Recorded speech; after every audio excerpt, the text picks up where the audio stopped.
Hello everybody. I hope कि आप लोग अच्छे होंगे। तो आज हम देख लेते हैं एक इम्पॉर्टेंट थिंकर जो आज के समय कंटेम्प्रेरी टाइम पे और भी ज्यादा इम्पोर्टेंट हो जाते हैं कि जिस समय इंडिया और चाइना के बीच में एक कॉन्फ्लिक्ट चल रहा है, चाहे वो गलवान वैली में हो या अलग अलग बॉर्डर पे। तो चाइना का जो बेस है वो किस तरह से है कि चाइना एक आइडियोलॉजी पे आधारित कंट्री है और उस आइडियोलॉजी को हम कम्युनिज्म की आइडियोलॉजी कहते हैं और जो डिराइव होती है मार्क्सिज्म से। और आज के समय मार्क्सिज्म का जो अलग स्वरूप है, चाइना जो यूज करता है या चाइना जो प्रैक्टिस करता है, वो है माओइज्म। तो माओइज्म में ये माओ कौन है, उन्हीं को हम देखेंगे जिनका नाम है माओ से तुंग, या हम कह सकते हैं कि माओ जेदांग भी बहुत से लोग बोलते हैं उनको। तो अलग अलग नाम, क्योंकि चाइनीज प्रोनाउंसिएशन है, उनका नाम अलग तरीके से देते हैं।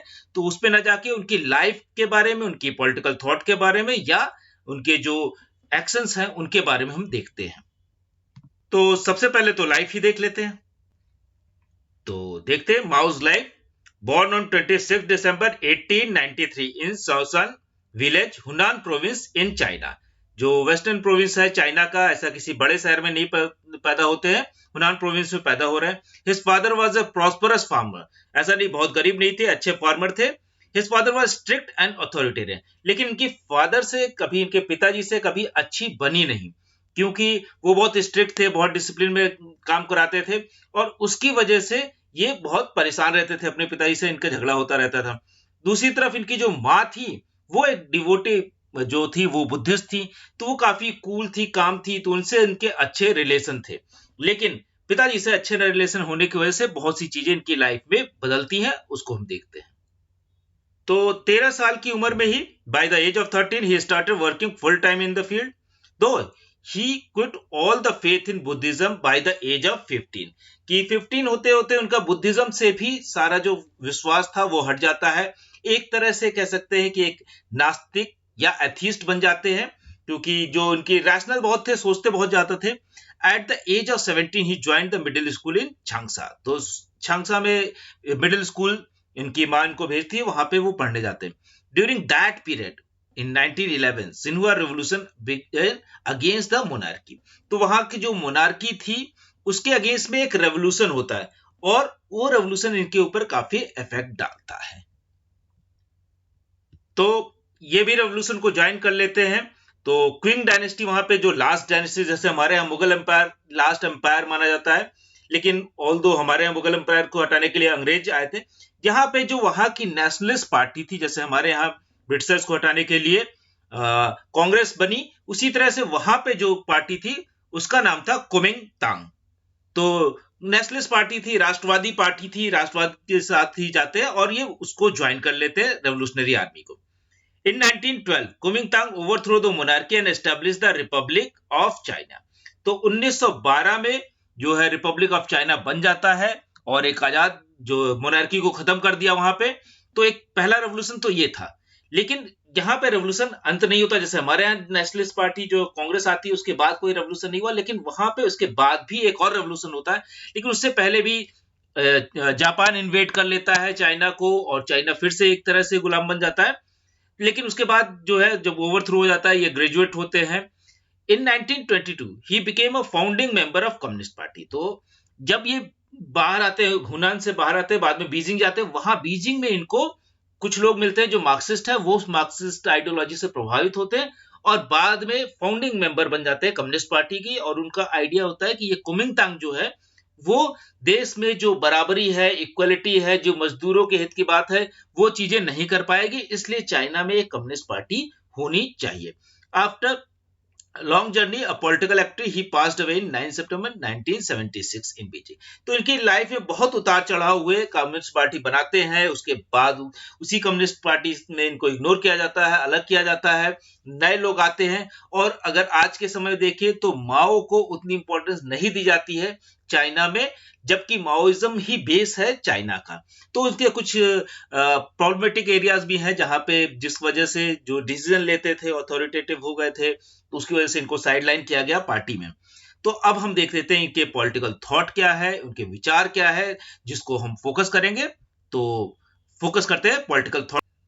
तो पॉलिटिकल बिगिनिंग जो है कि शुरुआत क्या होती है, तो Mao is the second leader who brought successful socialist revolution in the world. तो who is the one first, first leader it was Lenin. तो first leader was Lenin who brought the socialist revolution in Russia, जो बाद में चल के Soviet union में convert हो जाता है, जिसमें और भी कंट्री में रेवोल्यूशन होके मिल जाता है। तो पहली बार, और दोनों ही जो रेवोल्यूशन है वो किस लाइन पे है, वो मार्क्सिस्ट लाइन पे है। तो हम जानते हैं मार्क्स, जो हमने पढ़ा है कि मार्क्स का आइडिया क्या है, वो एक सोशलिस्ट समाजवादी राज्य बनाने की कोशिश करते हैं। एट द सेम टाइम उस राज्य का जो गोल होगा वो क्या होगा, वो होगा कम्युनिस्ट शासन बनाना या कम्युनिस्ट स्टेट बनाना, जहां पे स्टेट भी नहीं होगा, वो सब कुछ विदर अवे हो जाएगा, कंप्लीट इक्वालिटी होगी, जहां मजदूर और दूसरे वर्ग का शोषण नहीं होगा। इस तरह का आइडिया जो मार्क्स का है, उस आइडिया पे बेस्ड पहला रेवोल्यूशन जो 1917 में है वो लेनिन करते हैं।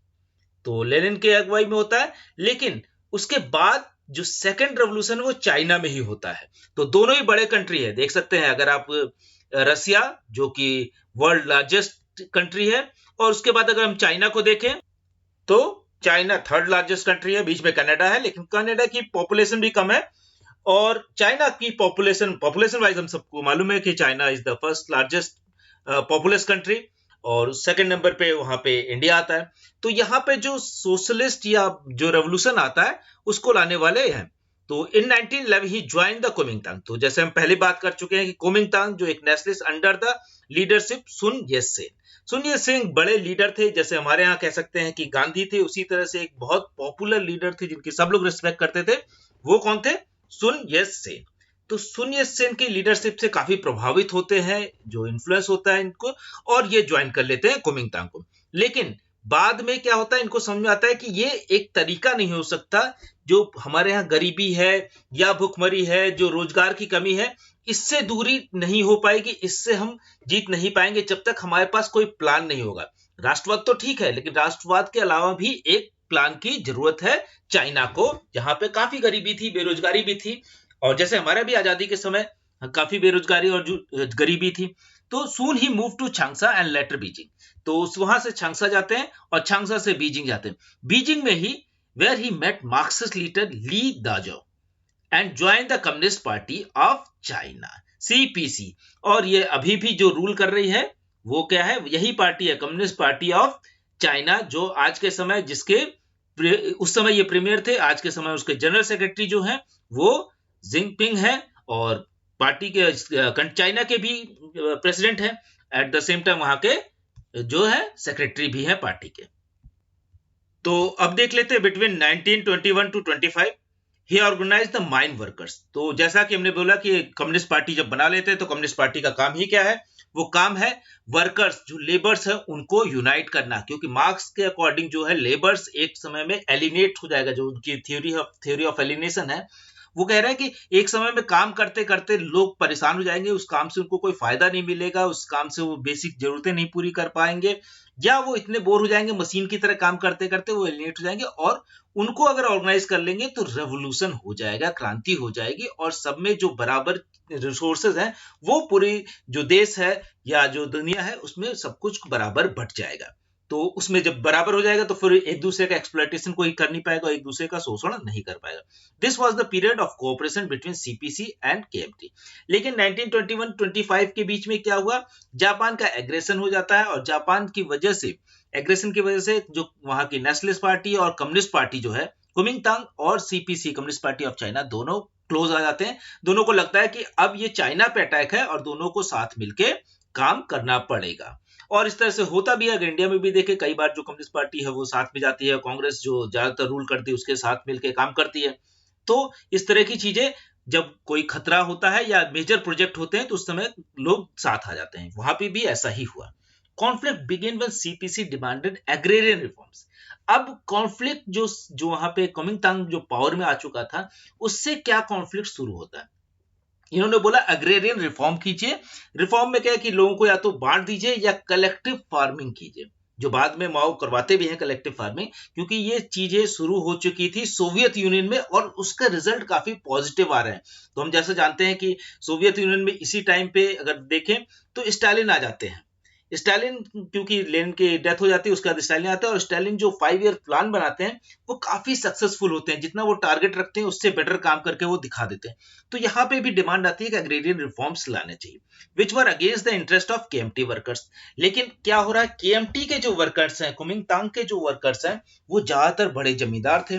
वो ये नहीं चाहते थे कि उनकी जमीनें चली जाए, अगर कलेक्टिवाइजेशन होगा तो उनको भी उतनी ही मेहनत करनी पड़ेगी जितनी मजदूरों कर रहे हैं, तो वो जमींदारी उनकी खत्म हो जाएगी या उनकी संपत्ति चली जाएगी, या फिर कहते हैं अगर सब में बराबर बढ़ जाएगी तो भी उनकी जमीन चली जाएगी। तो वो ऐसी चीजें नहीं चाहते थे कि जमींदार जो लोग थे, जो फ्यूडल लॉर्ड्स थे, वो नहीं चाहते थे। इसलिए कुमिंगतांग में ज्यादातर वही लोग थे, जो लेबर थे या गरीब लोग उसमें नहीं थे। तो उसकी वजह से कॉन्फ्लिक्ट शुरू हो जाता है। अब क्या होता है, by 1927 KMT decide to curb the CPC. तो कम्युनिस्ट पार्टी ऑफ चाइना को अब ये खत्म करने की कोशिश करते हैं, क्योंकि कम्युनिस्ट पार्टी ऑफ चाइना ने अग्रेसिवली बात की थी कि अगर आप नहीं करेंगे तो हम रेवोल्यूशन की तरफ जाएंगे। Mao was asked to unite the Hunan people. अब कम्युनिस्ट पार्टी ने उनको भेज दिया हुनान प्रोविंस में, जहां के ये खुद भी थे। वहां पे पीजेंट्स जो थे, जो कृषि मजदूर होंगे या खेती करने वाले लोग हैं, उनको यूनाइट करने के लिए भेज दिया। ऑल दो जो मार्क्सिज्म का प्रिंसिपल है कि मजदूरों को यूनाइट करेंगे, लेकिन प्रॉब्लम ये थी बीजिंग में ये रह नहीं सकते थे, और क्योंकि इनको अरेस्ट हो जाते, और दूसरा ये था कि मजदूर बहुत ज्यादा दूसरे प्रोविंसेस में थे नहीं, लेकिन तो इनको पीजेंट्स को, जो किसान हैं, उनको यूनाइट करने के लिए भेजा गया। और वहीं पे हुनान प्रोविंस में he wrote his first major work analysis of class in the Chinese society. तो जैसा कि हम जानते हैं कि मार्क्स का आइडिया क्या है, क्लास स्ट्रगल। हमेशा क्लास को वो बोलते हैं कि जो पूरा हिस्ट्री डेवलप हुई है वो क्लास के स्ट्रगल से हुई है।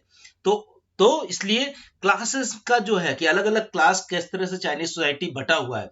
एक तो यूरोप का आइडिया था, मार्क्सिज्म में मिल जाता है, मार्क्स के आइडिया में। लेनिन के राइटिंग्स में अगर हम देखें तो रसिया का आइडिया मिल जाता है, लेकिन चाइनीज सोसाइटी के बारे में अभी तक किसी और मार्क्सिस्ट ने उस तरह से इंटरप्रेट नहीं किया था। वो हिस्टोरिकल जो बुक्स थी उसमें तो होता था, लेकिन वो क्लास के बेसिस पे नहीं होता था, वहां पे सिर्फ राजाओं के बारे में होता था।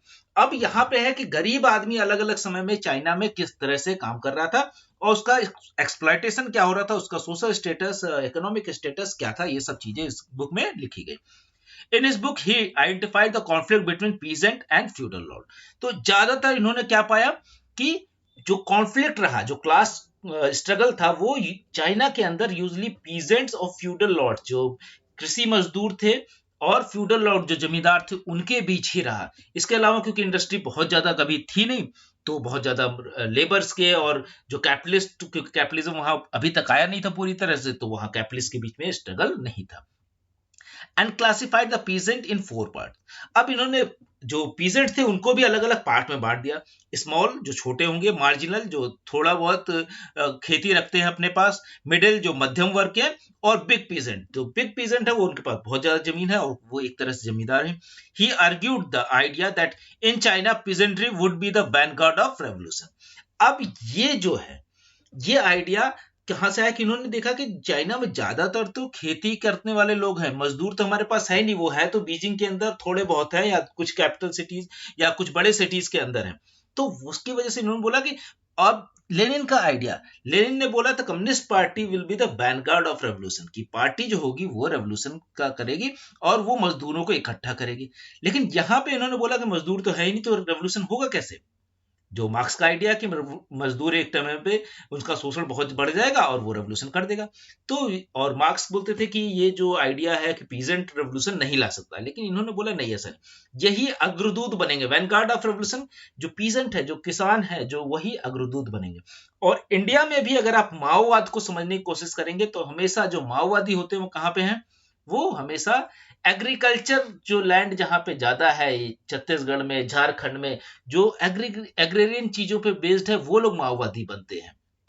इसके बाद हम देख लेते हैं कि आगे, तो ये कोशिश तो करते हैं कि पहले ही अपराइजिंग हो जाए, जो विद्रोह शुरू हो जाता है 1928 में, बट ये पूरी तरह से क्रश कर दिया जाता है, दबा दिया जाता है। However the uprising was crushed and Mao had to flee, उनको भागना पड़ता है।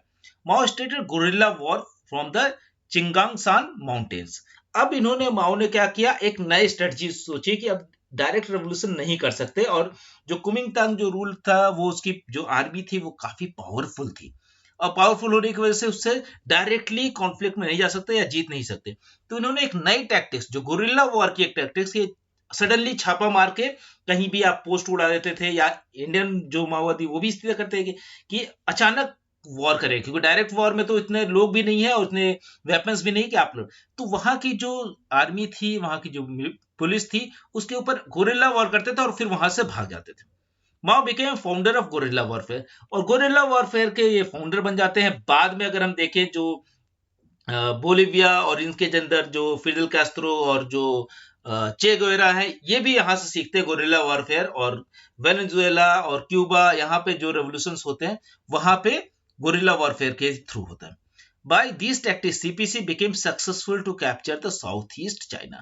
तो साउथ ईस्ट चाइना जो है वहां को इन्होंने कैप्चर कर लिया, वहां पे अब एक तरह से उनका आधिपत्य हो गया। तो इंडिया में भी अगर आप देखेंगे तो बहुत से ऐसे एरिया है जहां पे बिना माओवादियों से बात किए कोई भी, ना पुलिस ना एडमिनिस्ट्रेशन, कुछ भी काम नहीं करता, क्योंकि वो एक तरह से उनका आधिपत्य हो गया है उस जंगलों में और जंगल के आसपास। चाहे वो स्कूल बनाना हो, चाहे रोड बनाना हो, तो बिना उनसे डायलॉग में गए वो नहीं करते। तो ऑफिसर्स भी बहुत उनसे बातचीत करते रहते हैं कि कहीं ऐसा गड़बड़ ना हो कि वो नाराज हो जाए और फिर उड़ा दे। तो इन सब चीजों से माओवादी टेक्निक्स यही है कि गुरिल्ला वॉरफेयर, तो एक तरह से इसको मान सकते हैं कि ये एक जनक थे गुरिल्ला वॉरफेयर के। अब जैसा हमने बताया कि माओ की जो टैक्टिक्स थी, तो Mao tactics was against the policy led by Communist International. अब कम्युनिस्ट इंटरनेशनल क्या थे? कम्युनिस्ट इंटरनेशनल होते थे दुनिया भर के जो कम्युनिस्ट होते थे वो एक जगह आ जाते थे, और एक जगह आके एक डिसाइड करते थे कि वो क्या काम करना है पूरी दुनिया में। तो वो यूजुअली उसमें जो हेजेमनी थी, जो आधिपत्य था, वो रसिया की कम्युनिस्ट पार्टी का था, और वहीं पे मिलते थे। और तमाम सारे लोग, जब हम एम एन रॉय पढ़ेंगे तो इन कम्युनिस्ट इंटरनेशनल्स का भी रेफरेंस आएगा कि वहां पे किस तरह से उन्होंने लेन के आर्गुमेंट को हरा दिया था। उसके बाद जो माओ के नेतृत्व में हुआ तो उनको छोड़ना पड़ा पार्टी, और फिर वो अलग तरह से ह्यूमनिज्म की तरफ चले गए। तो ये इससे कनेक्टेड, सभी चीजें एक दूसरे से कनेक्टेड है, ये ध्यान रखिएगा। जब एम एन रॉय पढ़ेंगे तो हम इसको बताएंगे। तो कम्युनिस्ट इंटरनेशनल क्या होता था? एक इंटरनेशनल फोरम था जहां दुनिया भर के सारे कम्युनिस्ट आते थे और वो डिसाइड करते थे किस तरह से दुनिया के अलग अलग कंट्री में रेवोल्यूशन लाना है, या अलग जहां पे कम्युनिस्ट पार्टी है वो काम कैसे करेंगे। तो इनका आइडिया जैसे कि मजदूरों को यूनाइट करना तो बेसिक मार्क्सिज्म का प्रिंसिपल है। अब इन्होंने बोला कि हम किसानों को ऑर्गेनाइज करेंगे।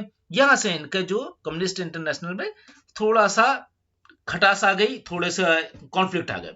इन China there was very small proletariat. इन्होंने बोला जो प्रोलेटरिएट, जो सर्वहारा वर्ग की बात आप कर रहे हैं, वो चाइना में बहुत कम है, क्योंकि मजदूर बहुत कम है, इंडस्ट्रियलाइजेशन बहुत कम है, कैपिटलिज्म नहीं है, तो वो कम है। और पीजेंट जो है, किसान, वो ज्यादा है, और अलग अलग जो भूमि के किसान है, इसलिए उनको यूनाइट करना पड़ेगा।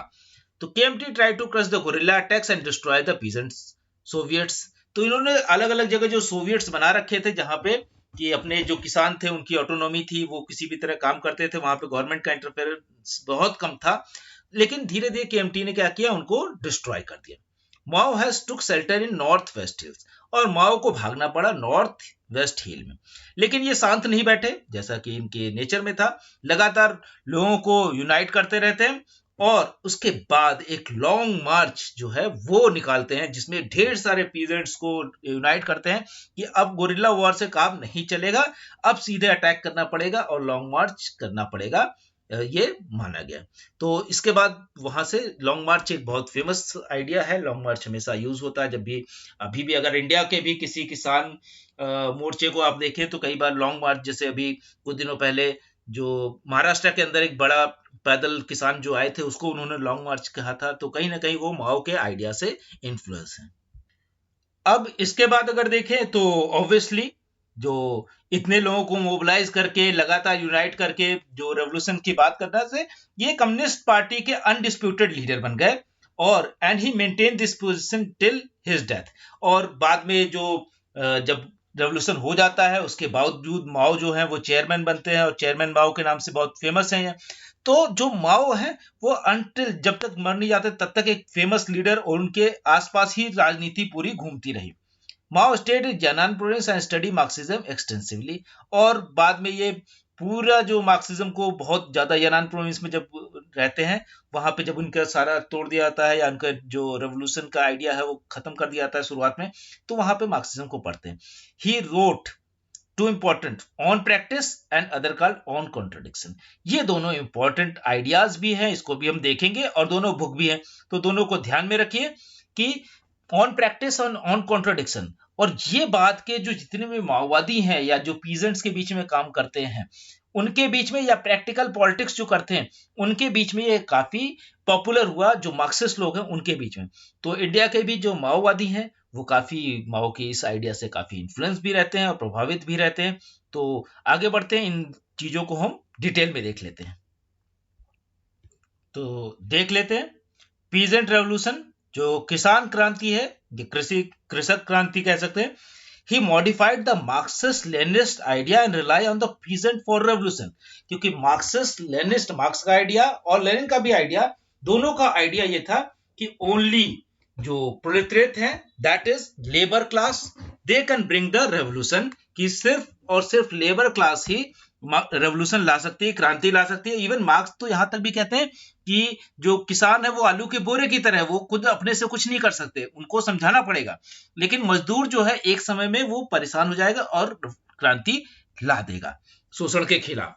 लेकिन इनका आइडिया जो है, मार्क्सिस्ट लेनिनिस्ट आइडिया को ये चैलेंज करते हैं, इसीलिए जो कम्युनिस्ट इंटरनेशनल हुआ था वहां पे इनके डिस्प्यूट हो जाते हैं जो स्टालिन थे उनके साथ। और बाद में ये डिस्प्यूट आगे बढ़ के सोवियत यूनियन, जो कि दोनों एक ही आइडियोलॉजी के थे, लेकिन इनके बीच वो डिस्प्यूट कभी टेरिटरी को लेके और आइडियोलॉजी को लेके बढ़ता रहता है। लेकिन धीरे धीरे माओ अपना स्टेचर बढ़ाते रहते हैं, और एक समय में स्टालिन की मृत्यु के बाद माओ जो है कम्युनिस्टों के सबसे बड़े लीडर बन जाते हैं और काफी हेजमनाइज करते हैं पूरी जो कम्युनिस्ट इंटरनेशनल था उसके ऊपर। और साथ ही साथ दुनिया भर में जितने भी कम्युनिस्ट मूवमेंट चल रहे थे उनको थ्योरेटिकल आइडिया देने में, ऑल्दो प्रैक्टिकली ये बहुत ज्यादा सपोर्ट नहीं करते थे।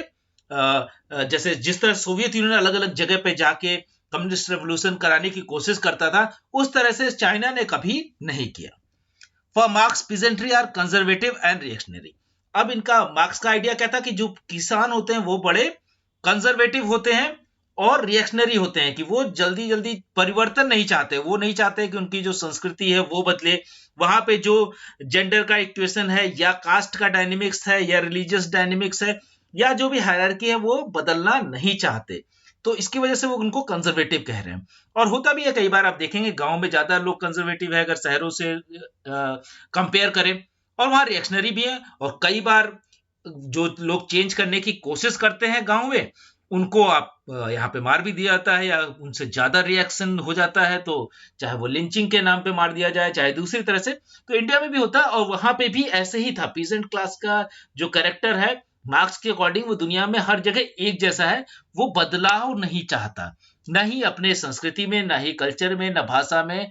तो और दूसरा, इकोनॉमिक स्टेटस को भी बहुत तेजी से बदलने की कोशिश वो नहीं करता। Even relied on the urban politics. और लेनिन ने भी ऑलमोस्ट, क्योंकि स्टॉन्च मार्क्सिस्ट थे तो पूरी तरह से मार्क्स के आइडिया में बिलीव करते थे, और वो भी मानते थे कि अर्बन प्रोलेटेरिएट, शहरी जो सर्वहारा है उसी के थ्रू रेवोल्यूशन हो सकता है। और उन्होंने सक्सेसफुली करके भी दिखा दिया। जब तक मार्क्स थे तब तक तो ये लग रहा था कि एक सिर्फ सिद्धांत है, इस तरह की सोसाइटी कभी बन नहीं सकती। लेकिन लेनिन ने उनके जाने के काफी सालों बाद एक रेवोल्यूशन करके दिखा दिया दुनिया को कि मार्क्स का जो आइडिया है सिर्फ वो थ्योरेटिकल नहीं है, वो प्रैक्टिकल भी है, और उसको हम कहीं पे प्रैक्टिस कर सकते हैं लैंड पे और स्टेट के अंदर। तो और रसिया काफी दिनों तक, अगर देखें रसिया, उसके बाद सोवियत यूनियन लगभग 70 साल तक उस चीज को प्रैक्टिस करता है। इसके बाद अगर आज के समय चाइना को देखें तो चाइना भी काफी साल 49 से अभी तक लगातार मार्क्सिस्ट आइडिया को प्रैक्टिस कर रहा है। और दोनों ही कंट्री, अगर हम सोवियत यूनियन को देखें तो बहुत सेकंड पावरफुल नेशन की तरह इमर्ज होता है।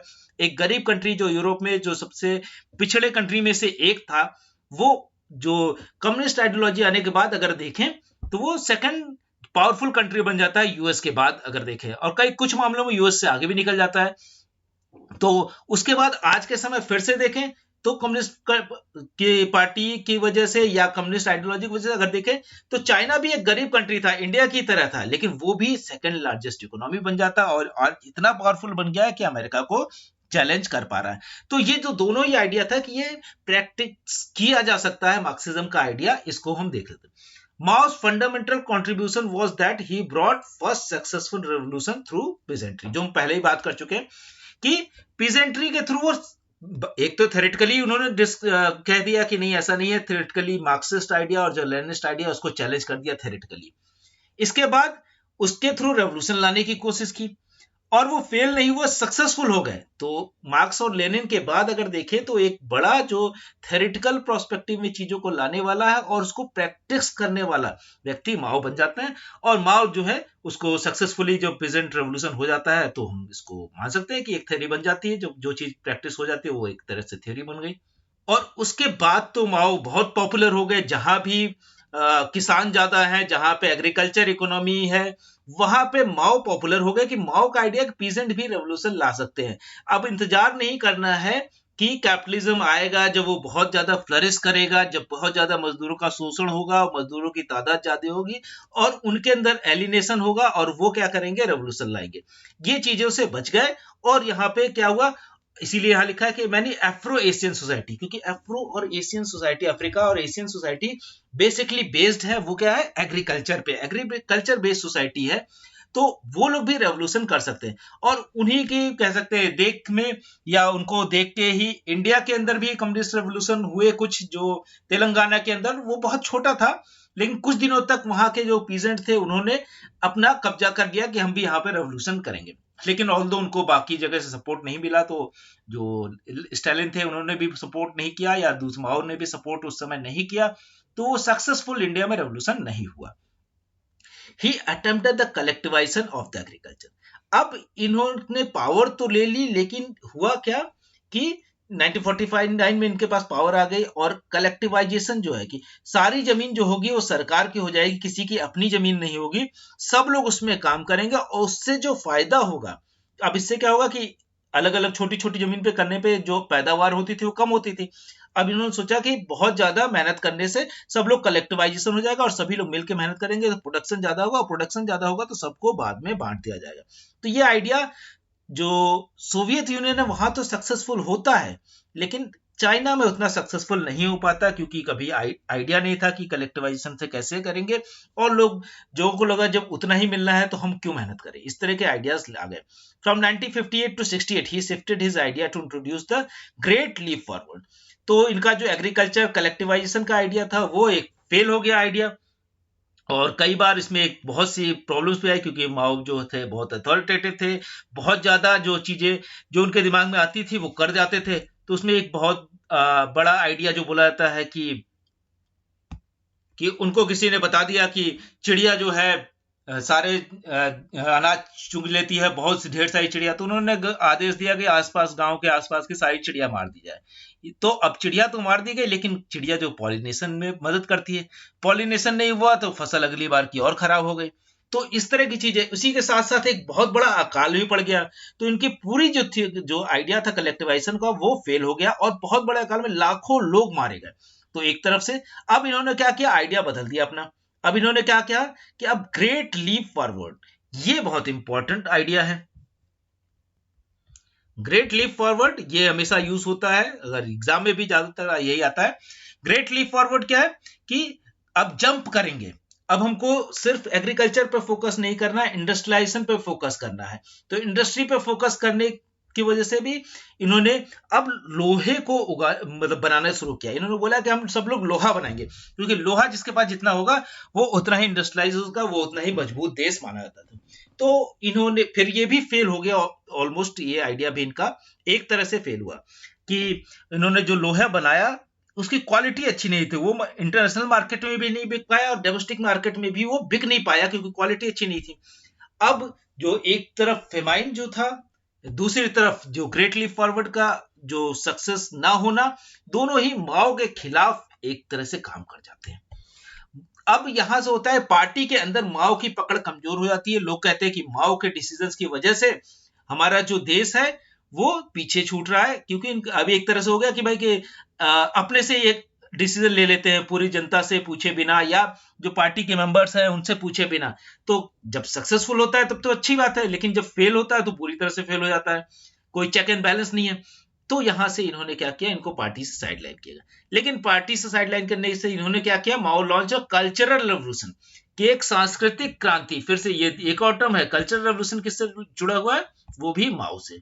इन्होंने बोला कि चाइना का कल्चर अलग है, जो बाहर से लोग आए उनका कल्चर अलग है, जो लिबरलाइज करने की कोशिश कर रहे हैं चाइना को, वो अलग। और इन्होंने जो यंगस्टर्स थे उनको मोबिलाइज कर लिया और कल्चर रेवोल्यूशन करने की कोशिश की। तो दो term, great leap forward, culture revolution, peasant revolution, ये सारे जो टर्म है वो माओ से जुड़े हुए हैं। तो अब देख लेते हैं ऑन कॉन्ट्रडिक्शन, जो इनका दूसरा प्रिंसिपल था, उनकी जो दूसरी बुक थी। In Marxist theory contradiction is the driving force for changes. तो मार्क्स जो कहते हैं कि कॉन्ट्रडिक्शन हमेशा से रहा है, चाहे वो स्लेवरी हो, उस समय भी स्लेव्स और जो मास्टर्स थे उनके बीच में कॉन्ट्रडिक्शन था, चाहे वो फ्यूडलिज्म हो, उसमें फ्यूडल लॉर्ड्स और सब के बीच में कॉन्ट्रडिक्शन था, चाहे वो कैपिटलिज्म हो, जो लेबर है उसके बीच में कॉन्ट्रडिक्शन। और कॉन्ट्रडिक्शन के बेस पे ही हिस्ट्री बनी हुई है। तो history all about the contradiction. जो हेगेलियन आइडिया भी है कि लगातार थीसिस, एंटीथीसिस और सिंथेसिस होती रहती। अब इसी को इन्होंने थ्योरेटिकली और एलोबरेट किया। Mao elaborated it like a transforming quantitative thesis and antithesis into qualitative synthesis, कि अभी तक जो थीसिस है और एंटीथीसिस है वो क्वांटिटेटिव है, मात्रात्मक है, और जो सिंथेसिस बन के आएगा क्वालिटेटिव होगा। तो इन्होंने जिस तरह से किया कि अगर मार्क्सिज्म का जो आइडिया है कि या कम्युनिस्ट पार्टी का चाइना का आइडिया, उनका जो है वो क्या कह रहे हैं कि जो आएगी चीजें, जो हमने देखा कि मोनार्की थी, उसके बाद डेमोक्रेसी आई, अब आया कम्युनिस्ट रूल। और कम्युनिस्ट रूल क्या हो रहा है, क्वालिटी वाइज जो है वो चीजों को बेटर बना रहा है, कि सभी को शिक्षा मिलेगी, सभी को रोजगार मिलेगा, सभी को स्वास्थ्य सुविधा मिलेगी, इस तरह की चीजें वो कह रहे हैं कि कम्युनिस्ट रूल आने पे मिल जाएगा। तो ये बोले कि ये सिर्फ टेक्निकलिटी नहीं है, ये सिंथेसिस है जो क्वालिटेटिव भी है, गुणात्मक भी है, और लाइफ को और कुछ हद तक यहाँ पे सही भी है कि अगर हम चाइना को कंपेयर करें कि लगभग हमारे साथ ही आजाद होता है, लेकिन वहां पे गरीबी बहुत कम हो गई है, वहां पे बेरोजगारी बहुत कम हो गई है, और सेकंड लार्जेस्ट इकोनॉमी बन गए हैं। और चाहे वो साइंस की फील्ड में देखें, चाहे वो स्पोर्ट्स की फील्ड में देखें, वो काफी अच्छा भी कर रहे हैं। ऑल्दो कुछ चीजों में उनके साथ प्रॉब्लम है कि वो जिस तरह से फ्रीडम ऑफ एक्सप्रेशन है या इन सब चीजों को लेके वो बोले कि क्वालिटी लाइफ बनाने के लिए कुछ हद तक फ्रीडम ऑफ एक्सप्रेशन को क्रब करना पड़ता है। In his essay on contradiction 1937 he proposed two type of contradiction. पहला antagonistic contradiction and non antagonistic contradiction. तो ये दोनों इंपॉर्टेंट है कि दो तरह से है कि एक तो एंटागोनिस्टिक कॉन्ट्रडिक्शन होगा, दूसरा नॉन एंटागोनिस्टिक कॉन्ट्रडिक्शन होगा। ये भी जो आइडिया है, जो मतभेद है या कह सकते हैं एक दूसरे के, वो जो है वो फिर से जो मार्क्सिस्ट है उनके लिए एक थ्योरेटिकल पॉइंट ऑफ व्यू बन जाता है।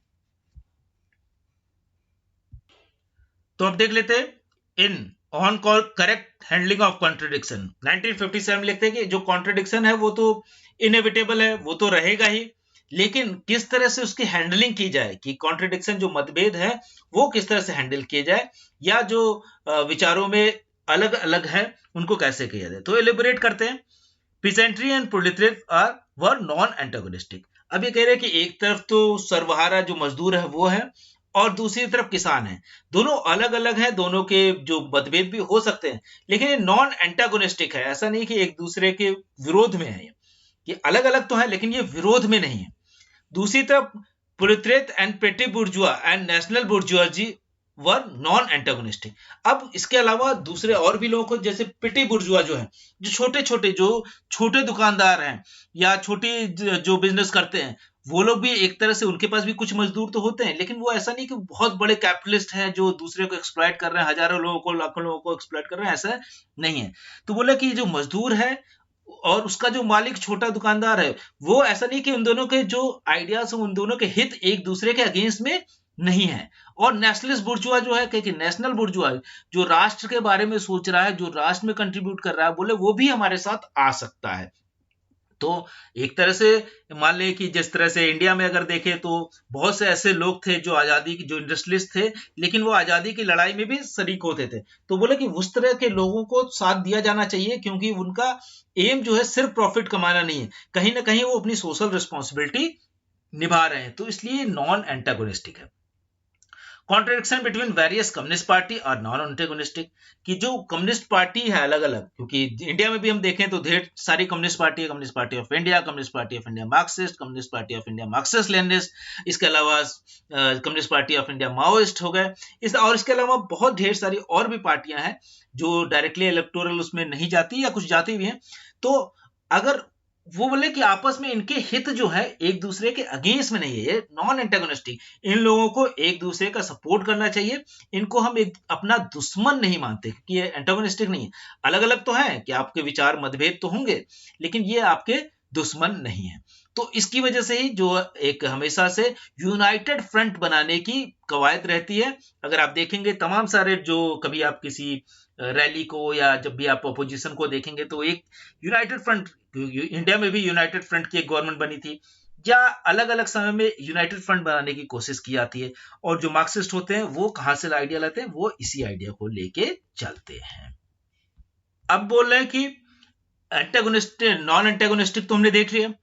जो एंटागोनिस्टिक कॉन्ट्रडिक्शन है कि जो विरोध है वो जहां पे एक दूसरे कौन किसका दुश्मन है, जहां दुश्मन को आइडेंटिफाई करना, वो कह रहे हैं contradiction between Chinese people and comprador bourgeois were antagonistic, कि जहां पे जो बुर्जुआ क्लास है, जो कैपिटलिस्ट है, जो पूंजीपति है, उसका उद्देश्य सिर्फ और सिर्फ पैसे कमाना हो, ना कि उसको देश से या बहुत से देश की आजादी या देश की संस्कृति या देश के लिए बहुत ज्यादा है कि देश में अगर बेरोजगारी बढ़ रही तो अपना कुछ नुकसान कर ले, या ऐसा कुछ देश को दे दे कि जिससे देश के लोगों का फायदा हो, भले उसका थोड़ा नुकसान हो जाए।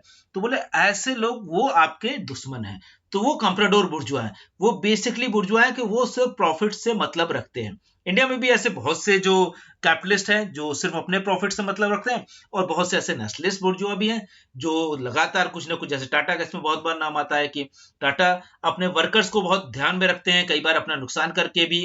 उनका अगर टाटा का अब शेयर देखें तो उनके पास अपनी जो प्रॉफिट है उसका बहुत कम वो अपने पास रखते हैं, ज्यादातर वो जनता में फिर वापस भेज देते हैं, चाहे वो कैंसर इंस्टीट्यूट खोल दे, चाहे टेस्ट खोल दे, या दूसरे वो वापस जनता, अगर प्रॉफिट आता भी है तो फिर से वापस एनजीओ के थ्रू, अलग अलग एजुकेशन इंस्टीट्यूट, हेल्थ इंस्टीट्यूट के थ्रू वो फिर से वापस जनता को ही कर देते हैं।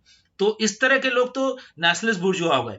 लेकिन कंप्राडोर बुर्जुआ जो पैसा कमा रहे हैं और कमाते कमाते वो सिर्फ अमीर होने की कोशिश कर रहे हैं कि अभी हम टॉप 10 में है तो टॉप 1 में हो जाए, फिर दुनिया के सबसे अमीर हो जाए, इस तरह के जो लोग होंगे वो जो कंप्राडोर बुर्जुआ है, बोले वो हमेशा आपका दुश्मन है। और वो किसका दुश्मन है? लोगों का ही, क्योंकि उसके पास ज्यादा है संपत्ति, इसीलिए आपके पास कम है। Socialist and capitalist come were antagonistic. अब ये कह रहे हैं कि जो सोशलिस्ट हैं और दो कैपिटलिस्ट हैं जो बिलीव करते हैं कैपिटलिज्म में, वो क्या है, वो कभी भी वो ऐसे नहीं हो सकते कि वो आपके साथ हो। तो कैपिटलिज्म और सोशलिज्म एक साथ नहीं चल सकता। जो कैपिटलिस्ट हैं जो पूंजी को मानते हैं कि उनका अधिकार है और कुछ लोग अमीर होंगे ही और कुछ लोग गरीब होंगे, वो लोग, और जो सोशलिस्ट हैं जो मानते हैं कि सभी लोग को में बराबर बंटना चाहिए, सभी लोग जो पृथ्वी पे आए हैं उनका कुछ ना कुछ रिसोर्सेज पे अधिकार है, पृथ्वी के रिसोर्सेज पे, अगर उनको उतना दे दिया जाए तो कोई भी आदमी इतना भूखा नहीं मरेगा या कोई किसी के शोषण का शिकार नहीं होगा। तो बोले कि इनके बीच में कोई समझौता नहीं हो सकता है और ये लोग एक दूसरे के दुश्मन है, एंटागोनिस्टिक। कॉलोनियल कंट्री एम्पेरियलिस्ट वर एंटागोनिस्टिक, कि जो कॉलोनीज हैं जैसे इंडिया हो गया और ब्रिटिश, ये दोनों के बीच में सामंजस्य नहीं हो सकता। ये नहीं कह रहे कि एक दूसरे के लिए, तो बोले कि कोई भी एम्पेरियलिस्ट, जापान, चाइना जो था वो जापान की कॉलोनी बन जाता है, जापान उस पर कब्जा कर लेता है। तो क्या हो रहा है कि यहाँ पे कॉलोनी जो इंपेरियलिस्ट कंट्री है वो कभी भी कॉलोनी की दोस्त नहीं हो सकती, उसके साथ कोई भी समझौता नहीं हो सकता, वो एंटागोनिस्टिक होगा ही। जब तक आप उसको भगा नहीं देते, आप ये नहीं सोच सकते कि ब्रिटिशर्स यहाँ पे रहेंगे उनके साथ हम मिलके कुछ कर लेंगे, ये नहीं हो सकता। At one point of time one contradiction becomes the principal contradiction whereas the other became the minor। अब ये बोले कि कभी कभी ऐसी स्थिति आती है जहां पे आपको समझ में नहीं आता कि आप किससे लड़ेंगे। तो जैसा कि वर्ल्ड वॉर 2 जब हो रहा था उस समय एक बड़ी सिचुएशन आई थी, हम इंपेरियलिज्म जो है वो दुश्मन तो था हमारा, ब्रिटिशर्स हमारे दुश्मन थे, लेकिन उसी समय फासिज्म जो है जो फांसीवाद है वो और बड़ा दुश्मन बन के आ जाता है, और उससे लड़ने के लिए हमको ब्रिटिशर्स की सहायता करनी पड़ती है। तो ये जो आइडिया है कि, और जैसे कि सोवियत यूनियन और अमेरिका या कैपिटलिस्ट कंट्री हमेशा अगेंस्ट में रहते हैं, एक दूसरे के दुश्मन तो है, लेकिन जब फांसीवादी अटैक होता है, हिटलर और मुसोलिनी जैसे लोग आ जाते हैं, उनसे लड़ने के लिए जो सोशलिस्ट और जो कैपिटलिस्ट है वो एक हो जाते हैं। तो बोले कि कभी कभी ऐसी स्थिति आती है कि जिनको आप दुश्मन बोल रहे हैं, लेकिन उनके साथ भी आपको जाना पड़ सकता है। और इसी चीज को अगर आप देखेंगे इंडिया के अंदर, तो इंडियन कम्युनिस्ट पार्टीज भी कभी आती है कि जो उस समय की कांग्रेस थी, जब आजादी के बाद, तो उन्होंने बोला कि ये तो हमारी दुश्मन है, क्योंकि इसमें सारे लोग जमींदार हैं, बड़े बड़े लोग हैं, और ये जनता के लिए कुछ नहीं कर रहे हैं। लेकिन जब इनको अगेंस्ट में जब फांसीवाद बढ़ता है या कम्युनलिज्म बढ़ता है, तो उस समय ये कांग्रेस के साथ भी चले जाते हैं। तो इसी माओवादी आइडिया को ये थियोरेटिकल लाइन बना लेते हैं कि जब दुश्मन ऐसा हो कि वो खतरनाक हो और वो बड़ा दुश्मन आ जाए, कि एक जब कम्युनलिज्म का खतरा होगा, फांसीवाद का खतरा होगा, तो वो कहते हैं कि कांग्रेस के साथ भी जाया जा सकता है। इसी चीज को एक्सक्यूज की तरह यूज करते हैं, और ये थ्योरेटिकल एक्सक्यूज है, और माओवाद में इसमें माओवादी जो सिद्धांत है वो यूज किया जाता है उस एक्सक्यूज के लिए। तो अब देख लेते हैं जो उनका सेकंड बुक थी, ऑन प्रैक्टिस। तो ऑन प्रैक्टिस में ये बहुत ही प्रैक्टिकल चीजों के बारे में करते हैं। 1937 में लिखते हैं, Mao argued that all knowledge of the real world comes to us through concrete investigation and empirical analysis, कि जो एम्पिरिकल, जो प्रयोग के थ्रू, एनालिसिस के थ्रू और इन्वेस्टिगेशन, खोज के थ्रू जो आते हैं, वही नॉलेज असली नॉलेज है, वही उसी को रियल वर्ल्ड को तभी हम पहचान पाते हैं जब हम इस तरह की चीजें एम्पिरिकल प्रयोग करके देख लें। He was opposed to mere book learning or intuitive theorizing. तो सिर्फ जो कह सकते हैं कि थ्योरेटिकल चीजों में बिलीव नहीं करते थे, बोले कि किताबों से तो सीखा जा सकता है, लेकिन सिर्फ और सिर्फ किताबों से नहीं। कि उस समय के बहुत से ऐसे मार्क्सिस्ट थे जो सिर्फ किताबों से थ्योराइज कर रहे थे कोशिश, और प्रैक्टिस नहीं यूज कर रहे थे। जैसे ग्रामसी ने बताया कि प्रैक्टिस की थ्योरी तो ठीक है, लेकिन प्रैक्टिकल भी करना पड़ेगा, प्रैक्टिस में भी उस चीज को लाना पड़ेगा। तो माओ भी इस चीज को कहते हैं कि थ्योरेटिकल चीजें तो ठीक है, और जब प्रैक्टिकल ग्राउंड पर उतरते हैं तो बहुत सी चीजें बदल जाती हैं। जैसे उन्होंने बोला कि मजदूर क्रांति लाएगा, लेकिन जब चाइना के अंदर वो कोशिश करते हैं, तो क्या होता है, वहां पे क्या होगा, वहां पे उनको किसान मिलते हैं, अल्टीमेटली किसान के थ्रू उनको रेवोल्यूशन लाना पड़ता है। Theory without empirical study is मियर dogma. ये बोलते हैं कि एक तरह का डॉगमा जो रिजिड हो जाएगा, कि अगर प्रैक्टिस में वो सक्सेसफुल नहीं हो रही है तो आप थ्योरीज को नहीं मान सकते, क्योंकि मार्क्स ने जैसा बोला कि मजदूर क्रांति लाएगा, लेकिन प्रैक्टिकली ये नहीं प्रूव हो रहा है, तो बोला कि अगर फिर भी हम उसी से जुड़े रहें तो वो डॉगमा बन जाएगा। तो इसीलिए कहते हैं कि मार्क्सिज्म जो है वो साइंटिफिक है, क्योंकि वो लगातार बदल सकता है। तो माओ भी अपने आप को मार्क्सिस्ट बोल रहे हैं, लेकिन बोल रहे हैं उसमें जो प्रॉब्लम है उसको हटा दिया, क्योंकि अलग अलग सोसाइटी में अलग अलग चीजें हो सकती हैं। तो यहाँ पे देख सकते हैं, he visualize two stages of empirical reality, जो प्रयोग के थ्रू जो रियलिटी है, जो वास्तविकता है, उसको दो तरह से देखते हैं। Perceptual stage where we only get the impression of reality through our senses, कि एक परसीव करने वाला, कि जो हमको लग रहा है कि ऐसा हो रहा है, लेकिन कोई जरूरी नहीं वो हो रहा हो, तो हमारे सेंसेस के थ्रू हम सिर्फ देख पाते हैं कि बहुत सी चीजें दिखती तो है, लेकिन कोई जरूरी नहीं है कि वो हो रही हो। और दूसरा कॉन्सेप्चुअल नॉलेज, कि सही में कॉन्सेप्ट क्लियर हो रहे हैं कि नहीं उसका। तो this perception has to be compound into conceptual knowledge. तो दोनों का जो परसेप्शन है और जो कंसेप्चुअल चीजें, जैसे आज के समय हम अगर देखें तो बहुत से लोग भाषण दे रहे हैं या इस तरह की चीजें कि इंडिया चाइना से किसी भी तरह कमजोर नहीं है। ये हो सकता है, परसेप्शन हमारा हो सकता है कि हम बहादुर हैं, हम सब कुछ है, लेकिन एग्जैक्टली जो रियलिटी होगा वो हमारे पास डिटेल में होगा, कि डेटा के थ्रू हम ही कर सकते हैं। तो दोनों चीज के एक बीच में एक सामंजस्य होना चाहिए, कि ऐसा नहीं कि डेटा के थ्रू ही मान ले कि हम कमजोर हैं, लेकिन उसी के साथ ऐसा ना हो कि हम सिर्फ परसीव करते रहे कि हम मजबूत हैं। तो दोनों के बीच में एक सामंजस्य होना चाहिए। ये दोनों को कहते हैं परसेप्चुअल और कॉन्सेप्चुअल नॉलेज के बीच में। This sense perception has to be compound in conceptual knowledge, जो हमने बात की। Understanding the reality on the basis of sense is called the conceptual state, कि सिर्फ जो रियलिटी जो है वो कैसे बेसिस सेंस के बेस में जो करेंगे वो कंसेप्चुअल होगा। तो अब देख लेते हैं इनका लास्ट पॉइंट जो है, United front end new democracy. तो ये दोनों ही टर्म हमने फिर से बताया, पहले आपको बताया कि यूनाइटेड फ्रंट, इंडिया में भी यूनाइटेड फ्रंट की एक गवर्नमेंट बनी थी। तो according to Mao, peasantry in China was not strong enough. तो जैसा कि इन्होंने बताया कि fight against imperialism and feudalism, तो जो इंपीरियलिज्म है और फ्यूडलिज्म के अगेंस्ट में सिर्फ अकेले जो पीजेंट्री है, जो किसान है, वो नहीं लड़ सकते। तो क्या होगा, it is necessary to seek the help of other classes, तो दूसरे जो वर्ग है उनकी भी सहायता लेना जरूरी है, उनके हेल्प के बिना नहीं काम चलेगा। Mao emphasize the concept of united front, तो यूनाइटेड फ्रंट में अब और भी लोगों की हमको जरूरत पड़ेगी, सिर्फ जो कम्युनिस्ट हैं उनसे रेवोल्यूशन नहीं आएगा, तो और भी लोगों को जोड़ने की कोशिश करते हैं। और इंडिया में भी यूनाइटेड फ्रंट की 1996 में गवर्नमेंट बनी थी, उसमें भी लगभग 13 पार्टी थी, और उसमें एच.डी. देवेगौड़ा और आई.के. गुजराल जैसे लोग प्राइम मिनिस्टर बनते हैं। तो ऑलमोस्ट इसी यूनाइटेड फ्रंट की बात हुई थी कि अब अकेले नहीं लड़ सकते कांग्रेस से, उस समय जो कांग्रेस थी उससे अकेले नहीं लड़ सकते थे, तो क्या बनाया गया, यूनाइटेड फ्रंट।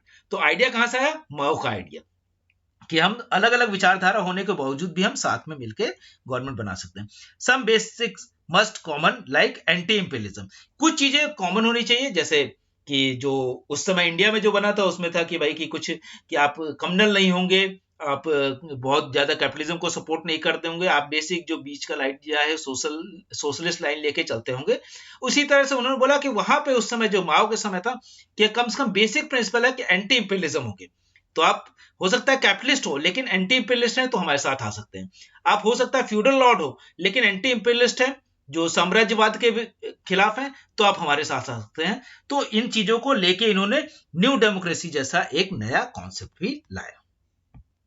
तो अब बोलते हैं कि जो नेचर होगा इस यूनाइटेड फ्रंट का would depend on the historical situation, कि ऐतिहासिक जो सिचुएशन परिस्थिति, ऐसा नहीं कि पहले से डिसाइड कर ले कि ये हमारे साथ आएंगे ये नहीं आएंगे, इनको कभी नहीं लेंगे, ऐसा नहीं। अलग अलग सिचुएशन में, जैसे हमने बोला कि जब फासिज्म से लड़ना हुआ तो हम इंपीरियलिज्म के साथ चले गए, ब्रिटेन का भी साथ दिया हमने वर्ल्ड वॉर 2 में। इसी तरह से जब इंपीरियलिज्म के अगेंस्ट में लड़ना हुआ तो तमाम सारे जो कैपिटलिस्ट और फ्यूडल लॉर्ड्स थे वो साथ में आ गए, तो अलग अलग लोग आते गए। He himself established an alliance of peasantry with the proletariat, petty bourgeois and even the national bourgeois। तो उन्होंने किसको किसको लिया, प्रोलेटरिएट को ले लिया जो मजदूर वर्ग था, किसान तो था ही, किसान तो लीड कर रहा था, मजदूर को भी लिया, पेटी बुर्जुआ जो छोटे दुकानदार या छोटे बिजनेसमैन उनको भी ले लिया, और नेशनलिस्ट बुर्जुआ जो इंपीरियलिज्म के अगेंस्ट में है, बड़े पूंजीपति तो है लेकिन वो इंपीरियलिज्म के अगेंस्ट में है, तो उनको ले लिया, जो सिर्फ पैसा कमा रहे हैं उनको नहीं लिया। The united front had to be a broad alliance of the Chinese people against Japanese imperialism and Western powers। तो वेस्टर्न पावर्स को और इंपीरियलिस्ट पावर्स को दोनों को दुश्मन मानते हैं, उसके अगेंस्ट में ब्रॉड अलायंस बनाने की कोशिश करते हैं। आज के समय में भी बहुत बार होता है ना कि आज के समय जो अगर मोदी गवर्नमेंट के हटाना है तो क्या करना पड़ेगा, एक ब्रॉड अलायंस बनाना पड़ेगा, इस तरह की मीडिया में चीजें चलती हैं। तो वो जो आइडिया है कहीं ना कहीं कि माओ का आइडिया सिमिलर है। तो यहाँ पे माओ ने क्या किया, Mao gave a call of new democratic republic of China, कि एक नए डेमोक्रेटिक रिपब्लिक ऑफ चाइना, जिसको बाद में डीपीआर के जो है पीपल्स रिपब्लिक ऑफ चाइना जो है उसके नाम से आ जाता है, under the joint dictatorship of several class.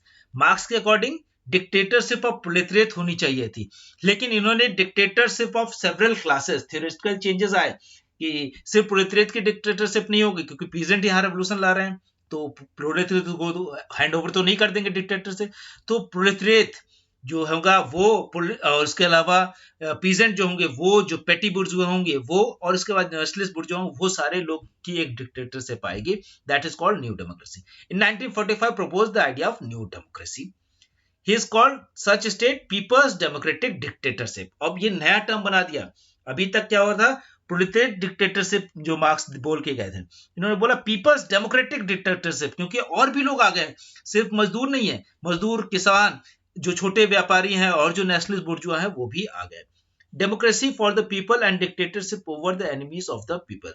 ये कहते हैं कि अब इस तरह का जो सिस्टम होगा वो, उसको क्या कह रहे हैं, जैसे आज के समय भी चाइना, कि डेमोक्रेसी किसके लिए होगी, पीपल के लिए, क्योंकि ज्यादातर तो लोग इसमें आ गए। अगर नंबर्स में देखें तो डेमोक्रेसी किसके लिए हो गई इनके अकॉर्डिंग, कि क्योंकि मजदूर भी हो गया, किसान भी हो गए, छोटे व्यापारी भी हो गए, और कुछ नेशनलिस्ट बुर्जुआ भी हो गए, तो 90% से ज्यादा लोग तो इसमें आ गए, बोले उनके लिए तो डेमोक्रेसी होगी क्योंकि वो पार्टिसिपेट कर रहे हैं। लेकिन डिक्टेटरशिप किसके लिए होगी, जो एनिमी होंगे, जो बड़े बुर्जुआ है, जो बहुत बड़े लोग हैं, वो एनिमी हो जाएंगे, उनके लिए डेमोक्रेसी नहीं होगी, उनके लिए क्या होगी, ये डिक्टेटरशिप कहलाएगी। अब यहाँ से इसीलिए जो चाइना को कई बार डिक्टेटर भी बोला जाता है, और चाइनीज कम्युनिस्ट पार्टी इसीलिए दुनिया की सबसे बड़ी पार्टी है, क्योंकि उनके सभी लोग इन्वॉल्व है, सभी लोग। और जो इलेक्शन होते हैं वो चाइना के इलेक्शन नहीं होते हैं, वो चाइनीज कम्युनिस्ट पार्टी के इलेक्शन होते हैं। तो कम्युनिस्ट पार्टी के अंदर तो डेमोक्रेसी होगी, लेकिन जो कम्युनिस्ट पार्टी का मेंबर नहीं है, जो कम्युनिस्ट आइडियोलॉजी में बिलीव नहीं करता, जो इक्वालिटी में बिलीव नहीं करता, जो कहते हैं पीपल्स डेमोक्रेसी में बिलीव नहीं करता, उनको वोटिंग राइट वो नहीं देते हैं, और उनके लिए डिक्टेटरशिप है एक तरह से। तो यहाँ पे थ्योरेटिकल पॉइंट ऑफ व्यू खत्म करके अब इनको इवेल्युएशन कर लेते हैं। किसी भी थिंकर का इवेल्युएशन जरूरी है, उनका मूल्यांकन बहुत जरूरी है। तो देख लेते हैं मूल्यांकन। First successful peasant socialist revolution. तो सबसे पहले जो है पीजेंट सोशलिस्ट रेवोल्यूशन। अगर सोशलिस्ट रेवोल्यूशन की बात आएगी तो लेनिन हो जाएंगे, लेकिन पीजेंट सोशलिस्ट रेवोल्यूशन की बात आएगी तो माओ। और पहली बात, कोई इतनी हिम्मत कर रहा है जो मार्क्सिस्ट और लेनिनिस्ट आइडिया से डेविएट कर रहा है। ऑल्दो ग्रामसी भी कहते हैं, ग्रामसी भी जो बेस एंड सुपर स्ट्रक्चर का आइडिया है उसमें हेजेमनी को लाते हैं। वो कहते हैं कि सिर्फ जो बेस है इकोनॉमी नहीं है, मार्क्सिस्ट आइडिया को चैलेंज करते हैं। और इवन जो लेनिन के आइडिया को भी ग्रामसी भी चैलेंज करते हैं कि जो आप सोच रहे थे कि सिर्फ और सिर्फ मटेरियल कंडीशन रेवोल्यूशन लाने के लिए जरूरी होती है, ऐसा नहीं है कि मटेरियल कंडीशन खराब भी होगी। लेकिन अगर लोगों के अंदर ये बिलीव है कि हमारी हेजुमनी है, भले आप गरीब है लेकिन आप सोचो कि हमारा राज है, तो आप जैसे अगर इंडिया में देखें तो अगर कोई ये बिलीव करे कि हिंदू राज है तो इस बात से खुश हो सकता है गरीब होने पे भी। या कोई दूसरा अगर पाकिस्तान में चले तो उसको इस बात की खुशी है, भले वो गरीब है लेकिन उस बात की खुशी है उसको कि इस्लाम का राज है। तो क्या होगा, उसके साथ प्रॉब्लम हो जाएगी। तो वो खुश तो रहेगा लेकिन वो रेवोल्यूशन नहीं करेगा, उसकी परिस्थितियां तो खराब होंगी लेकिन वो रेवोल्यूशन नहीं करेगा। Failure of great leap forward became the cause of death of several people. जो हमने बताया कि एक ही साथ इनकी बहुत सी पॉलिसी फेल हो गई, इसीलिए इनका क्रिटिसिज्म भी काफी हुआ, कि चाहे वो कलेक्टिवाइजेशन की थ्योरी फेल हो गई, ग्रेट लीप फॉरवर्ड जहां पे इन्होंने लोहा बनाने की कोशिश की, इंडस्ट्रियलाइज करने की कोशिश की, वो इंडस्ट्री भी सक्सेसफुल नहीं हुई, और फेमाइन आ गया, उसमें जो अकाल आया उसकी वजह से और भी उसको मैनेज भी नहीं कर पाए तो बहुत से लोग मारे गए। Industrial development was carried out under the slogan of walking on two legs. जो इंडस्ट्रियल डेवलपमेंट है वॉकिंग ऑन टू लेग्स, में बहुत ज्यादा मेहनत की है उन लोगों ने अपने चाइना को बनाने के लिए। This meant development of small and medium as well as heavy industry, कि सभी तरह के जो इंडस्ट्रीज हैं उसको बढ़ाने की कोशिश की गई। ऑल दो माओ के रहते रहते तो चाइना इंडस्ट्रियलाइज नहीं हो पाया, और चाइना से इनके जो आइडियाज थे बहुत ही रिजिड थे, इसलिए इनको साइडलाइन किया गया पार्टी से। और डेंग जियोपिंग जो आते हैं वो एक नए चाइना का निर्माण करते हैं और थोड़ा सा लिबरलाइज करते हैं, लेकिन माओ इससे काफी परेशान हो जाते हैं और वो कहते हैं कि ये बाहर से पढ़ के आए हैं, और इसलिए चाइना के जो नेशनलिज्म है, जो चाइना का आइडिया है उसको नहीं समझ पा रहे हैं। और जहां जो चाइना है वो उसको एक कल्चरल रेवोल्यूशन की जरूरत है, और वो एक सांस्कृतिक क्रांति जो करते हैं लेकिन वो सक्सेसफुल नहीं होते हैं। और देंग जियोपिंग के बाद धीरे धीरे अगर हम देखें तो बहुत उसके बाद अगर 70s 80s के 80s तक वो इंडिया से भी पीछे कह सकते हैं एक तरह से चाइना रहता है, लेकिन 80s के बाद जिस तरह से इन्होंने चीजें की, और अपना जो साइंस टेक्नोलॉजी हो, चाहे वो स्पोर्ट्स हो, चाहे वो एजुकेशन हेल्थ हो, सब चीजों में बहुत तेज तरक्की की, और गरीबी बहुत तेजी से इन्होंने कम कर ली है। तो उसकी वजह से वहां के लोग जो है काफी प्रॉस्परस हो गए हैं, चाइना का जो ओवरऑल डेवलपमेंट है वो काफी अच्छा है। अगर आप कोरोना के इस क्राइसिस में भी देखें तो उसका मैनेजमेंट काफी अच्छा हो गया चाइना के अंदर। हमारे यहाँ जीडीपी तो अच्छा है लेकिन वो कुछ पॉकेट्स में है, कुछ बड़े इंडस्ट्रीज तो हैं काफी अमीर हैं जिसकी वजह से जीडीपी तो हमारा अच्छा हो जाता है, लेकिन ग्राउंड लेवल पे हमारे पास अच्छे हॉस्पिटल, अच्छे स्कूल नहीं है, जिस वजह से मैनेजमेंट भी हमारा खराब हो जाता है। और हमने देखा कि कोरोना में क्या हुआ, कि जिस तरह से हजारों लोगों को पैदल जाना पड़ा, तो पूरा जीडीपी फोर्थ फिफ्थ या सेकेंड थर्ड होने से बहुत ज्यादा फर्क हमको नहीं पड़ता, क्योंकि हमारे पास जो रिसोर्सेज है उसको मैनेजमेंट कैसे होगा। तो उसकी वजह से कहीं ना कहीं जो चाइना है उसको एक एडवांटेज मिल जाता है कि माओ जैसे लीडर उनको मिलते हैं, और उसके बाद आज के समय जिनपिंग जैसे लीडर जो हैं, एक तरफ से तो दुनिया के लिए अलग अलग खतरा है, या हम अपने पर्सपेक्टिव से तो देख सकते हैं कि हमारे लिए वो खतरा है या हमारे लिए दुश्मन की तरह काम कर रहे हैं। आज के समय कुछ दिनों पहले हमारे दोस्त भी थे, लेकिन अपने कंट्री के लोगों के लिए वो काफी अच्छे हैं। और जो माओ का जो बेसिक प्रिंसिपल था उस पे चल के अगर आज चाइना सेकंड नंबर पे पहुंच गया है, सेकंड पावरफुल स्टेट भी है, हो सकता है जिस तरह से अगर हम थोड़ा सा इवेल्युएट करें इंटरनेशनल पॉलिटिक्स को भी, तो जिस तरह से अमेरिका कोलैप्स कर रहा है, लगातार वहां पे प्रॉब्लम्स क्रिएट हो रही हैं, चाहे वो अ, अ, कोरोना को लेके हो, चाहे इंडस्ट्रीज को लेके हो, या उसके अंदर जो प्रोटेस्ट चल रहा है उसको वजह से हो सकता है कि आने वाले दिनों में चाइना नंबर 1 भी चला जाए। तो अगर वो चला जाता है तो इंटरनेशनल पॉलिटिक्स में इंडिया को क्या फायदा क्या नुकसान होगा, उसको तो हम बाद में देख सकते हैं, किस तरह से एनालाइज करेंगे। शायद वो इंडिया के लिए एक बड़ा थ्रेट भी हो जाएगा, लेकिन जो चाइना के लिए और जो पावर है, सुपर पावर, अमेरिका का सुपर पावर स्टेटस जा भी सकता है। तो इसी के साथ यहाँ बात खत्म करते हैं। सुनने के लिए thank you very much. Take care, अपना ध्यान रखें।